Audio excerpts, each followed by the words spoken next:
नमस्कार।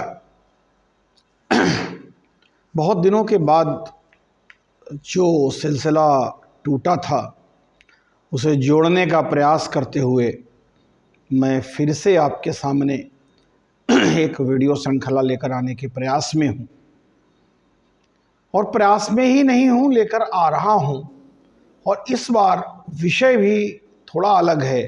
पीछे जो मंडल आयोग या उन सब विषयों पर हमने चर्चा की, उस चर्चा को हम बेशक आगे और बढ़ाएंगे, लेकिन अभी जो विषय है, जो मिथकीय अवधारणाएं भारत की संस्कृति और भारत की वैचारिकी के बारे में फैलाई गई हैं, उनको तोड़ना और उन सेट किए गए नैरेटिव्स को ध्वस्त करना हमारा उद्देश्य रहेगा।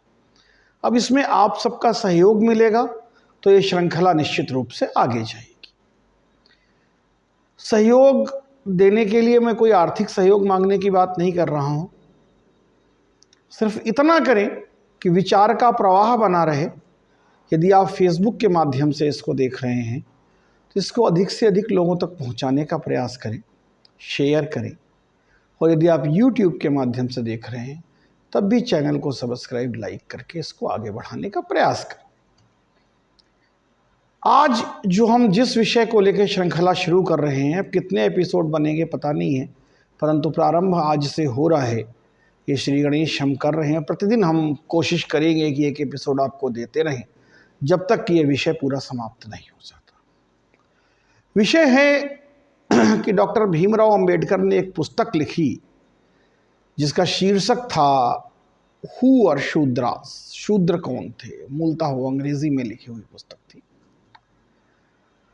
हमारे समाज के बड़े ही विद्वान और पेशे से चिकित्सक आदरणीय डॉक्टर त्रिभुवन सिंह जी, जो कि प्रयागराज के निवासी हैं, उन्होंने इस पूरी पुस्तक पर शोध किया और शोध करने के बाद एक शोध पत्र को पुस्तक के रूप में प्रकाशित किया। मैंने डॉक्टर साहब से अनुमति ली। मैंने कहा, डॉक्टर साहब आपका शोध है, मेरे पास अपने विचार हैं, हम क्यों ना इसको लेकर एक वीडियो की श्रृंखला बनाएं। डॉक्टर साहब को अच्छा लगा, बोले हाँ निश्चित रूप से हम ऐसा कर सकते हैं ताकि हम ये विचार को अधिक लोगों तक लेकर के जाएं।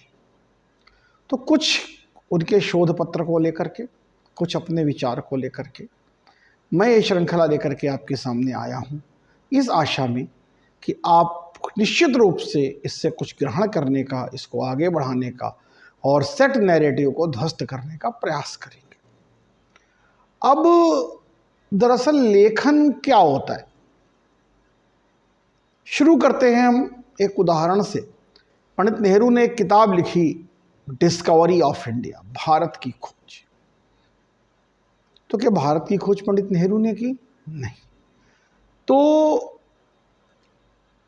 ये जो था, इसको भारत का अस्तित्व था या नहीं था, या यूरोपियंस ने क्या किया, ये तमाम चीज़ें। उसके बाद 1785 में एक विलियम जोन्स नाम का व्यक्ति आया जिसने एक एशियाटिक सोसाइटी बनाई और फेक न्यूज़ फैलानी भारत में शुरू की, जिसमें पहली न्यूज़ जो उसने गढ़ी कि संस्कृत का ईरानी और लैटिन भाषा से बहनापे का संबंध, कि संस्कृत जो है ईरानी और लैटिन भाषा के परिवार की भाषा है, और जिसको कि उसने कहा कि ये प्रोटो इंडो आर्यन भाषा से जन्मी। अब लेकिन प्रोटो इंडो आर्यन भाषा कहाँ है? वो तो एग्जिस्ट ही नहीं करती, लेकिन संस्कृत एग्जिस्ट करती है। और उस व्यक्ति से किसी ने ये पूछने का साहस नहीं किया कि ये जो है आपका, ये जो भाषाई व्यवस्था है जो आप